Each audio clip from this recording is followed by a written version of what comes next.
Hello guys. Hope सब अच्छे से होंगे। तो जैसे आपको पता ही है कि नई तहसीलदार की जेकेएसएसपी पे रिसेंटली नोटिफिकेशन निकली है, जिसमें उन्होंने बताया है कि 75 पोस्ट के लिए जो लिंक है फॉर्म भरने का वो 16 जून से शुरू होगी। और नोटिफिकेशन जो है कल यानी 9 जून को निकली थी। उसी में जो एनटी का सिलेबस है वो भी दिया गया था। उसी सिलेबस को आज हम थोड़ा देखेंगे कि क्या क्या आया है और कितने मार्क्स है, किस सेक्शन के, कितना टोटल कितने मार्क्स है और टाइम आपके पास कितना है। और याद रखिएगा कि दो पेपर होगा। पेपर वन आपका 120 मार्क्स के लिए होगा और पेपर टू आपका उर्दू है। उर्दू जो चेक करेंगे कि आपको आती है कि नहीं, पढ़ना आता है, लिखना आता है उर्दू में, वो देखेंगे। उसका आपको 50 मार्क्स होगा। तो ठीक है, देखते हैं। पहला जो पेपर वन में है वो है general knowledge and current affair, जिसके आपके 36 मार्क्स होंगे। पहले current events of national international importance, फिर science and technology, environment, ecology, biodiversity, Indian national movement, political and physical divisions of world and India, Indian economy, Indian culture and heritage, climate and crops of India, transport and communication, demography, important rivers and lakes in India, types of soils, disaster management, election commission of India, constitution of India and human rights।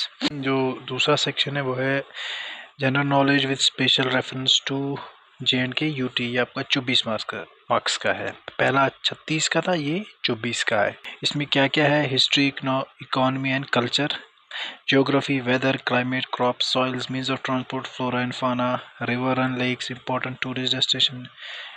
और इसके बाद है JNK reorganisation act 2019, JNK panchayat act 1989 as amended up to December 2020, यानी 2020 दिसंबर तक जो जो changes इस पंचायती राज act में आई है। कौन सा पंचायती राज एक्ट? 1989 में जो जो चेंजेस इसमें आई है, कब तक? दिसंबर 2020 तक। वो सारी आपको पढ़नी है। और जो में दो इम्पोर्टेंट चेंजेस थी वो क्या थी, या हम कह सकें कि जो अमेंडमेंट्स की थी इस पंचायती राज एक्ट में, वो थी 73rd और 74th कॉन्स्टिट्यूशनल अमेंडमेंट। वो भी आपको इसमें यहाँ पढ़ना है। Third section, tenses, rearranging of jumbled sentence, narration models, articles, clauses, synonyms and antonyms, pair of words and their use in meaningful sentences, idioms and phrases, use of prepositions, active and passive voice। तो इसके बाद आता है knowledge of information technology, यानी आप कह सकते हैं कि ये जो है नॉलेज ऑफ कंप्यूटर साइंस भी आप बोल सकते हो, या नॉलेज ऑफ कंप्यूटर्स। इसमें इंट्रोडक्शन है, ऑब्जेक्टिव आ जाता है किसका? इंफॉर्मेशन टेक्नोलॉजी या कंप्यूटर का। Basic application of computer and it's component, fundamental of computer science, hardware software, concept of open source technologies, input output devices, knowledge of MS Word, Excel, SS, PowerPoint, PDF, Enter, email, concept of computer virus and antivirus, basics of remote sensing, GIS, GPS, DGPS और ETS। दूसरा आता है इसके बाद आखिरी paper one में जो section है वो है मेंटल एबिलिटी और रीजनिंग, 18 मार्क्स का।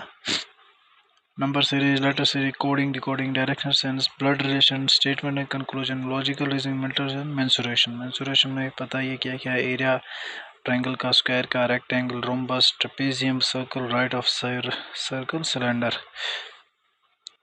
और जो यहाँ पर एक चीज़ यहाँ पर जो देखें, जो लास्ट पार्ट है वो है field book, units of measurement, land. ये इंपॉर्टेंट हो जाता है क्योंकि ये आपको दिल से याद करना है, दिल से पढ़ना है, दिल से समझना है कि ये क्या है। क्योंकि अगर आप एनटी के लिए सिलेक्ट होते हो तो ये चीज़ आपको याद ज़रूर रखनी है, क्योंकि ये यूज़ होगी कहाँ? आप जब एनटी बनोगे तो ये फील्ड में यूज़ होगी। आप एनटी बनोगे, आपको ये चीज़ें पता होनी चाहिए, फील्ड बुक क्या है और यूनिट्स ऑफ मेजरमेंट, लैंड, यानी लैंड को मेजर कैसे करते हैं, उसकी टेक्निक क्या है, फार्मूला वगैरह क्या है। तो हो गया ये पेपर वन का। पेपर टू जो है वो चेक करेगा आपकी knowledge of Urdu.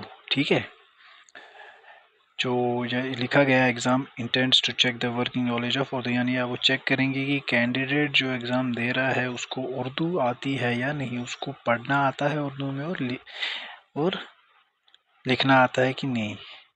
The same will be tested through reading and writing test जो 50 मार्क्स का होगा। कैंडिडेट जो ओपन मेरिट के कैटेगरी में है उनको कितना स्कोर करना पड़ेगा, रीडिंग के लिए 40 और राइटिंग के लिए 33। वैसे जो बाकी कैटेगरीज के स्टूडेंट्स हैं उनको रीडिंग के लिए 35 और राइटिंग के लिए 33% पॉइंट स्कोर करना पड़ेगा, जो कि 50 मार्क्स का होगा। अब जो इन्होंने नीचे दिया है कि जो 50 मार्क्स है दो है, एक रीडिंग और राइटिंग, जो जैसे कि ऊपर मैंने बोला। रीडिंग सेक्शन के 20 है और राइटिंग सेक्शन के 30।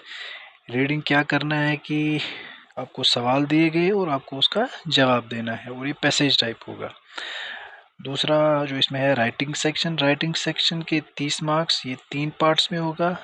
पहला क्या होगा, पर्टिकुलर सिचुएशन, यानी कोई सिचुएशन दी गई होगी या उस पर आपको एक लेटर लिखनी है कम से कम 100 वर्ड्स की, ये लिखनी है उर्दू में।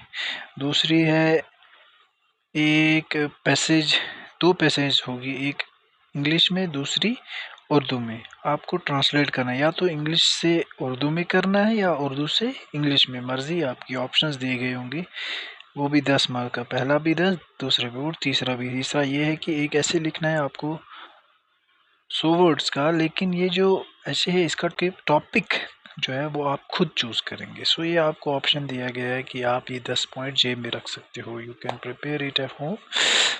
और कोई भी सोशल रेलेवेंस का टॉपिक उठाइए, उस पर प्रैक्टिस करिए। 100 वर्ड से ज़्यादा 120 130 का रखिए, ऐसे प्रिपेयर करिए और लिखिए और 10 मार्क्स जेब में रखिए। Hope you like the video, दुआ में याद रखना। Thank you very much.